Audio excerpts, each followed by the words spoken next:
پھر آپ کو فیملی ملی ہوئی ہے, ساری عزتیں ملی ہوئی ہیں, آپ میرڈ خاتون کہلاتی ہیں, کہیں بھی جاتی ہیں آپ کی جو فرینڈس ہیں بولتے ہیں بھائی یہ شادی شدہ خاتون ہے, ان کے ہسبینڈ ہے, ہسبینڈ بھی کوئی مکھنچو نہیں ہے, فٹ فاٹ ہے, سب کچھ سیٹ چل رہا ہے. تو صرف گالیاں اگر ہیں تو ان کے شوہر کو تو میں یہ نہیں کہتا, شوہر کو تو کہتا ہے یار گالیاں اپنی ڈکشنری سے نکالو, لیکن عورت کو تو گھر جوڑنے کی ترغیب دی جائے گی نا کہ یار 100% صحیح گھر کوئی بھی نہیں ہوتا. تو میں نے جب ان سے پوچھا کتنی دیر گالیاں, میں تو پھر یعنی وہ تحقیق کرتا ہوں نا, میں نے کہا کتنی دیر گالیاں دیں, انہوں نے کہا 12 گھنٹے گالیاں دیتے ہیں.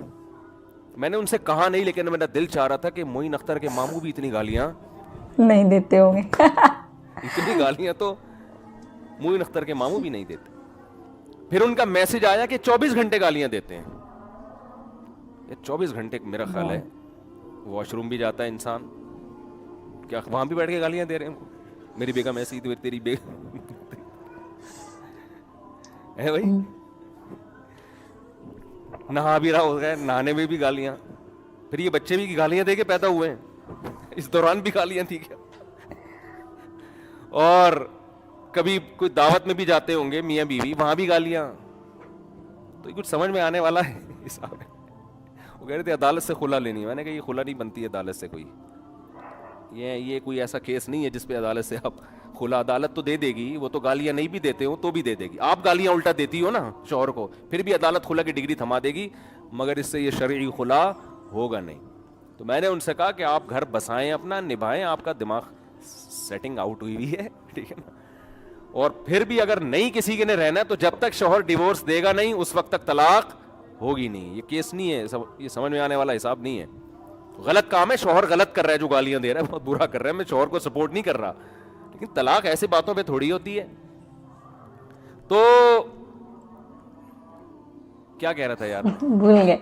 ہاں تو میں یس کر رہا تھا کہ توبہ, شکر ہے آپ کو یاد رہتا ہے نا, یہاں ان سے کسی کو یاد ہی نہیں رہتا. مطلب سنتے ہی نہیں ان کی اب بات. دیکھو آخری 1 منٹ رہ گیا ہے, اگر آج وہ دل سے توبہ کر لے, وہ پھانسی کے پھندے پہ لٹکنے والا 1 سیکنڈ پہلے, یہاں تک کہ اس کے گلے میں پھندا لا کے ڈال دیا گیا, ابھی صرف رسا کھینچنے کی دیر ہے, اس دوران بھی اگر وہ توبہ کرے گا, یہ 1 سیکنڈ اس کی کروڑوں سال کی زندگی کو, فیوچر کو چینج کر دے گا. کیوں؟ ابھی تک اس نے اپنی آنکھوں سے دیکھا نہیں ہے,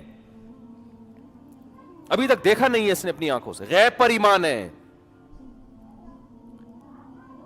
تو یہ اللہ کا وعدہ ہے, ان اللہ یقبل توبۃ عبدہ ما لم یغرغر.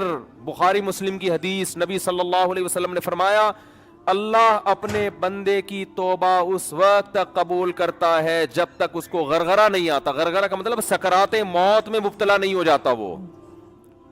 ہاں جب اس کو ہینگ کیا گیا اور اس کی روح نکلنا شروع ہوئی, اور پھر اس نے برزخ کی زندگی اپنی آنکھوں سے دیکھ لی, اس نے دیکھ لیا کہ قرآن جو کہتا تھا کہ برے لوگوں کی روح, برے فرشتے سے مراد وہ فرشتے جو اللہ نے سزا دینے کے لیے متعین, فرشتہ تو برا نہیں ہوتا, وہ فرشتے جو خوفناک فرشتے ہیں وہ برے لوگوں کی روح قبض کرتے ہیں. جب یہ فرشتے اپنی آنکھوں سے دیکھ لے گا, اس کے بعد قرآن کہتا ہے کہ اب توبہ تو دور کی بات, زمین اور آسمان کی دولت بھی اگر خرچ کر دے گا, وعدہ کرے گا اللہ مجھے مہلت دے دے, میں پوری زمین آسمان کی دولت خرچ کرنے کے لیے تیار ہوں. اللہ فرماتے ہیں ما تقبل منہم, اللہ کا قانون اٹل ہے, اللہ اس کی ایک آنسو کی پرواہ نہیں کرے گا. پوری دولت دے دے اللہ اس کی پرواہ نہیں کرے گا. جلدی سے بات ختم کرتا ہوں میرے بھائی, اللہ کا قانون یہ ہے کہ جب تک اپنی آنکھوں سے موت کے فرشتے نظر نہ آئے اس وقت تک اللہ نے توبہ کا آپشن رکھا ہوا ہے. اور جب یہ منظر آپ نے اپنی آنکھوں سے دیکھ لیا, اللہ کہتے ہیں بیڑیاں رگڑتا رہے گا, کلا انہا کلمۃ ہوا قائلھا, توبہ کا کلمہ تیری زبان سے نکلا ہوا ایک کلمہ ہے جو ہوا میں تحلیل ہو کے ختم, اللہ کے ہاں اس کی کوئی ویلیو نہیں ہے. نبی صلی اللہ علیہ وسلم نے فرمایا کہ جہنم کی آگ سمندر کا پانی خوش نہیں کر سکتا, حدیث کا مفہوم ہے, لیکن 2 قطرے جہنم کی آگ کو ٹھنڈا کر دیتے ہیں. ایک اللہ کے راستے میں شہید ہوتے ہوئے, جو شہید کے خون کا پہلا قطرہ زمین پہ گرنے سے پہلے اس جہنم کی آگ کو اللہ ٹھنڈا کر دیتے ہیں. ایک اللہ کے خوف سے رویا ہوا آنسو, کیا زبردست مثال ہے, اتنا سا آنسو ہے, لیکن اللہ جب تک زندہ ہیں آپ, اس آنسو کی اللہ کی نظر میں ایسی ویلیو ہے کہ یہ جہنم کی بھڑکتی ہوئی آگ کو ٹھنڈا کرنے کے لیے کافی ہے.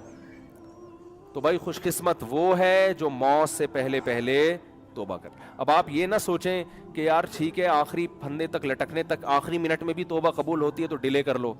تو یہ دو گڑبڑے کا اندیشہ اس میں. نمبر ایک, آپ کو کیا پتا کہ آپ کس وقت مریں گے, آپ کا آخری منٹ کب آئے گا؟ سمجھتے ہو؟ پھانسی کے مجرم کو تو پتا ہوتا ہے لٹکنے والا ہوں, ہر موت مرنے والے کو یہ پتا نہیں ہوتا. دوسری بات یہ کہ مشاہدے پر مبنی یہ حقیقت ہے, جو موت کی وجہ سے توبہ کو ڈیلے کرتا ہے ایسے لوگوں میں اکثر توبہ نہیں کرتے. آپ دیکھ لو غیر مسلموں میں جوانی میں توبہ کرنے والے, اسلام قبول کرنے والے زیادہ ہیں, بڑھاپے میں اسلام قبول کرنے والے کم ہیں. حالانکہ جوانی میں غیر مسلم بننے میں عیاشی زیادہ ہے, بڑھاپے میں تو ویسے ہی عیاشی نہیں ہے نا, لیکن اس کو تو فائدہ ہی فائدہ ہے بوڑھے آدمی کو اسلام قبول کر لے, توبہ کر لے, بھائی اب تو کچھ تیری زندگی تو گزر گئی عیاشیوں میں, اب تو جائے گا جنت میں. لیکن دل ایسا سخت ہو جاتا ہے وہ نہیں کرتا. جوان آدمی وہ جلدی کر لیتا ہے, حالانکہ اس کو قربانی زیادہ دینی پڑ رہی ہے. آپ دیکھ لو دنیا میں توبہ کرنے والے جوان آپ کو زیادہ ملیں گے, بوڑھے ہیں لیکن کم ہیں. اسی طرح توبہ کرنے والوں, اسلام قبول کرنے والوں میں جوان غیر مسلم زیادہ ہیں, بوڑھے کم ہیں. تو اس لیے کبھی بھی اس حماقت پہ توبہ کو ڈیلے نہیں کرنا چاہیے کہ مہلت تو اللہ نے دی ہوئی ہے. اور دوسری بات, جتنی جلدی توبہ کرو گے خیر اور برکتیں اتنی زیادہ ہوں گی, آپ نیکیاں زیادہ کما لو. ٹھیک ہے کوئی غیر مسلم آخری وقت میں مسلمان ہو رہا ہے, توبہ کر رہا ہے, گناہ معاف ہو گئے, لیکن نیکیوں کا موقع اس کو بہرحال, ٹھیک ہے اللہ اس کو جنت میں داخل کر دیں گے, لیکن وہ زیادہ اونچے درجات تک نہیں جا سکتا. وجہ اس کی یہ کہ اس کے اعمال میں وہ اتنی خیریں ہیں نہیں کہ جو شخص زندگی بھر اپنے اعمال میں خیر ڈالتا رہا, تو آج آپ توبہ کریں گے آپ کے پاس پوری زندگی خیر پھیلانے کے لیے, اپنے اعمال میں نیکیاں جمع کرنے کے لیے.